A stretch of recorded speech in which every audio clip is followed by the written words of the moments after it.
रात का समय था। आसमान पर बादल छाए हुए थे और चांदनी बार बार उनमें खो सी जाती थी।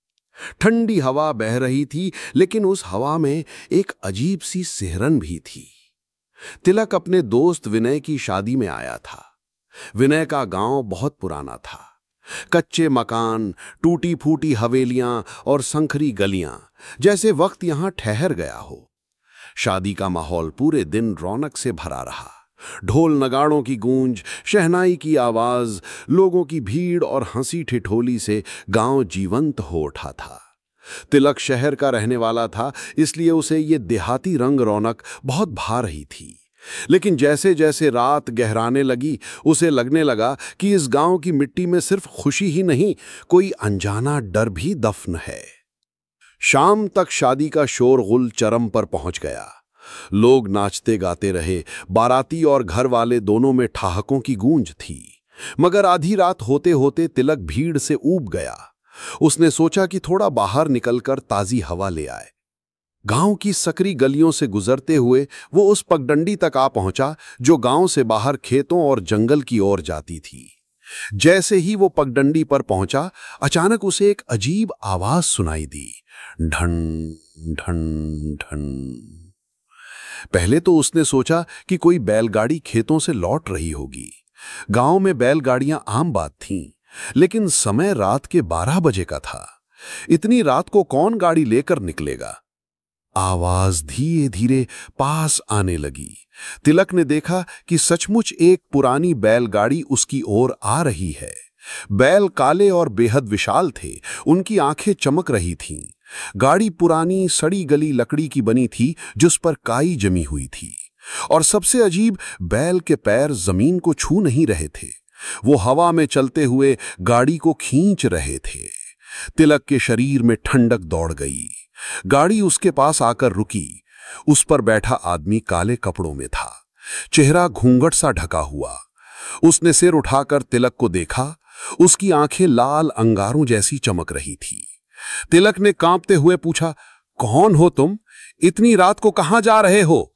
उस आदमी ने कुछ नहीं कहा, बस हाथ से इशारा किया। इशारा साफ था, बैठ जा। तिलक पीछे हटना चाहता था, लेकिन उसके पैर जैसे जमीन में धंस गए थे। तभी गाड़ी के पीछे से और परछाइयां निकलने लगी। औरतें, बच्चे, बूढ़े, सबके चेहरे धुंधले, आंखें काली गहराई जैसी। वे उसे घेरने लगे। गाड़ी वाला धीरे धीरे अपना पर्दा हटाने लगा। उसका चेहरा इंसानी नहीं था। आधा जला हुआ मांस, खून से सने होंठ और लाल चमकती आंखें। उसने भयानक हंसी छोड़ी। तिलक ने पूरी ताकत लगाई और पीछे की ओर भागा। गाड़ी की आवाज उसके पीछे और तेज होती गई। वो दौड़ता रहा, लेकिन गाड़ी हवा में उड़ते हुए उसका पीछा करती रही। तभी उसकी नजर रास्ते पर पड़े एक पत्थर पर पड़ी, जिस पर लाल निशान बने थे। जैसे ही वो उसके पास से गुजरा, गाड़ी अचानक रुक गई। गाड़ी वाला लाल आंखों से उसे घूरता रहा, लेकिन आगे नहीं बढ़ा। तिलक गांव की ओर भागा और शादी में लौट आया। उसका चेहरा पसीने से तर था। विनय ने हंसते हुए पूछा, अरे तू इतना घबराया क्यों है?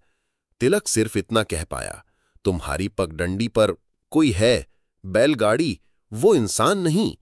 विनय ने हंसकर टाल दिया, मगर तिलक के मन में डर बैठ गया। अगली सुबह उसने गांव के बुजुर्गों को उसी गाड़ी की बातें करते सुना। एक बूढ़ा बोला, ये गाड़ी शापित है। सालों पहले गांव का जमींदार इसी गाड़ी में एक लड़की को उठा ले गया था।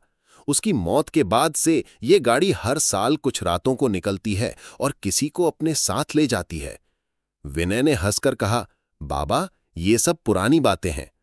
बुजुर्ग ने गुस्से में जवाब दिया, बेटा कहानियों को मत टालो। जिसने भी गाड़ी को नजरअंदाज किया है वो सुबह तक जिंदा नहीं रहा। तिलक का गला सूख गया। वो जानता था कि जो उसने देखा वो भ्रम नहीं था। उस रात शादी खत्म हो चुकी थी।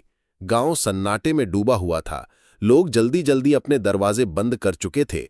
तिलक ने जागे रहने की कोशिश की, मगर थकान से आंखें भारी हो गईं। तभी फिर वही आवाज गूंजी, ढन ढन ढन। तिलक चौंक कर उठा। खिड़की से झांका तो देखा वही गाड़ी उसके आंगन के बाहर खड़ी थी। बैल बिना जमीन छुए हवा में खड़े थे और गाड़ी वाला सीधा उसकी ओर देख रहा था। इस बार उसके होंठ हिले और धीमी मगर साफ आवाज आई, तिलक चलो।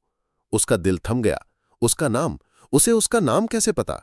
वो दरवाजा बंद करने दौड़ा, लेकिन दरवाजा अपने आप खुलने लगा। लाल आंखों की रोशनी पूरे कमरे में फैल गई। गाड़ी वाला खड़ा होकर हाथ उठाता है, चलो अब वक्त आ गया है। उसी वक्त विनय की मां दरवाजे पर आ गईं। उनके हाथ में एक ताबीज था। वे मंत्र पढ़ते हुए बोली, दरवाजा मत खोलना, पीछे हट जा बेटा। गाड़ी वाला गरजा, ये मेरा है, कोई इसे नहीं बचा सकता। विनय की मां ने ताबीज गाड़ी की तरफ फेंका। जैसे ही ताबीज गाड़ी से टकराया, जोरदार चीख गूंजी। गाड़ी धुएं में डूबने लगी, बैल हिनहिनाने लगे, हवा कांपने लगी।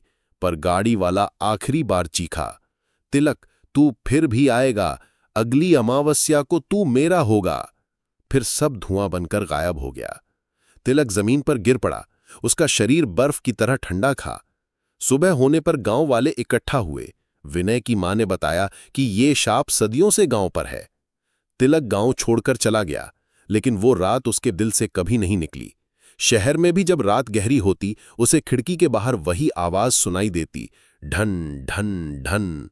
कई महीने बाद अगली अमावस्या की रात गांव वाले फिर उसी गाड़ी की आवाज से कांप उठे। इस बार गाड़ी में बैठा आदमी अकेला नहीं था, उसके साथ एक और साया था, तिलक। उसकी आंखें भी अब लाल अंगारों जैसी जल रही थीं।